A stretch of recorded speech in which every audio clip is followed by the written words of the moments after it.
I need you to do what we talked about. It's already in motion. Next Wednesday. I take care of mine and he take care of his. Zach, my babies ain't gonna be raised separately. I'm prepared to take care of both of these kids, especially if you won't step up. Their worlds are about to be turned upside down. I'm trying to find my pregnant fiance. From her phone records, she was the last person she talked with. You're not gonna believe it when you hear it. When's the last time you saw Penelope Williams? You are focusing on the wrong person. I can assure you we're focusing on the right person. Okay, Sistas fans, you just saw the promo for next week's episode, Season 7, Episode 13, Who Can I Run To? Andy is presented with an offer to help take Gary down once and for all. Interesting. Danny and Fatima can't seem to keep Karen's big news to themselves. Okay, so this is our first trailer breakdown for Season 7B.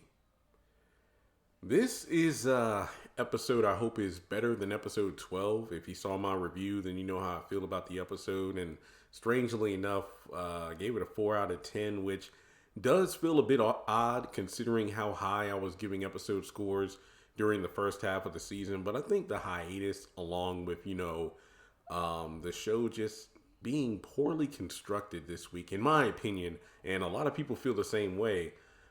You just got to watch that review to get the full details. I just hope this episode is better paced and constructed. I mean, just because an episode, quote unquote, moves fast doesn't mean that it moves smoothly. That's the easiest way to put it.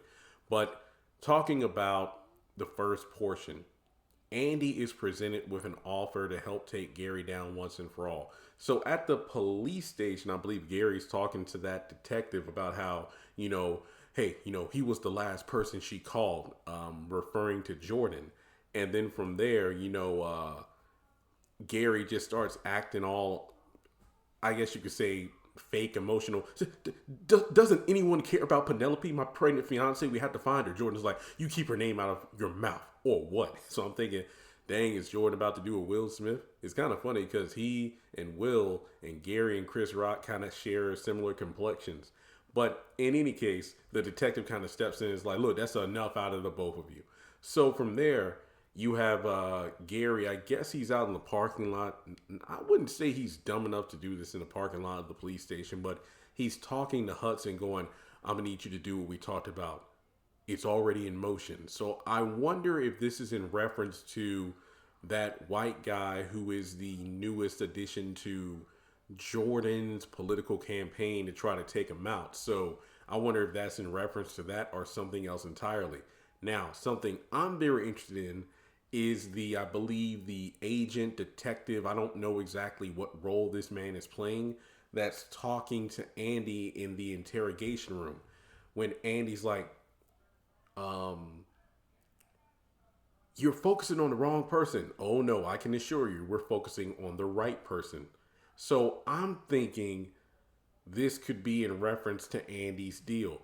Andy is presented with an offer to help take Gary down once and for all. So even though this guy seems to be interrogating Andy like, oh yeah, based off what Gary told us, you're the person we need to be, locking in on because you're suspicious.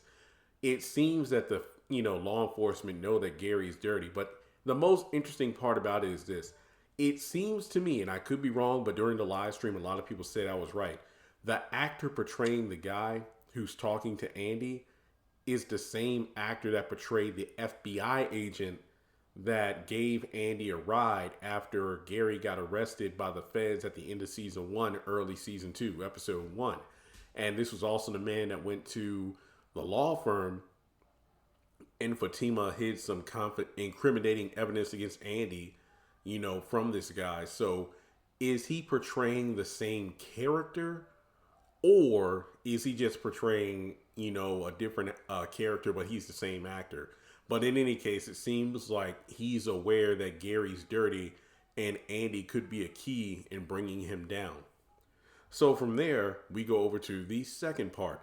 Danny and Fatima can't seem to keep Karen's big news to themselves. So you have Danny over, or I believe it's Sabrina over at Danny's apartment. And Danny's going to like, look, you're not going to believe it when I tell you, or you're not going to believe it when you hear it. And then Sabrina's like, Karen has 2 baby daddies? Oh, I swore I wouldn't tell you. So yeah, we know Danny and that big mouth wouldn't stay closed for long. And then on the other hand, you have Fatima talking to Zach. She's basically doing some research on the medical terminology and stuff like that. I'm not even going to try to pronounce the word. It's supercalifragilisticexpialidocious. I got 2 baby daddies. But basically, she's like, do you know how rare it is for her to have this condition? And I find it interesting because you have pretty much the rest of the trailer. Zach seems to be calling Karen while she's at work. I'm going to take care of mine, and he's going to take care of his. And Karen's like, Zach, my babies ain't going to be raised separately. I mean, kind of, sort of they will. Let's say, I mean, I don't think their need, well, then again, this is me talking about what I think versus what's going to happen. I don't really see the need of there being some sort of legal stuff or paperwork signed. It just seems like, look, you got 2 baby daddies, and both have announced their willingness to be there for the baby, or in Aaron's case, babies, since one is his. Well, even if both aren't his, he's like, I'll take care of them. So I don't really see the need of there being some sort of like, visitation rights or anything. But there could be the whole thing where it's like, hey, Zach has his kid for a weekend with Fatima or something like that. But, it seems to me that Zach is being unreasonable here, which is well within the character we've been seeing throughout the duration of season 7 so far. So we have Aaron going to the salon as well. And it looks like he's talking with Karen like, you should just be upfront about this. I promise it'll make it so much easier. And Karen's like, I will when I'm ready. So I believe what Aaron is saying is like, look, you ought to just be upfront with your girls about the fact that you got 2 baby daddies and just get it over with. Take the Band-Aid off with just one pull versus doing it slowly, because it's just going to make the pain last that much longer.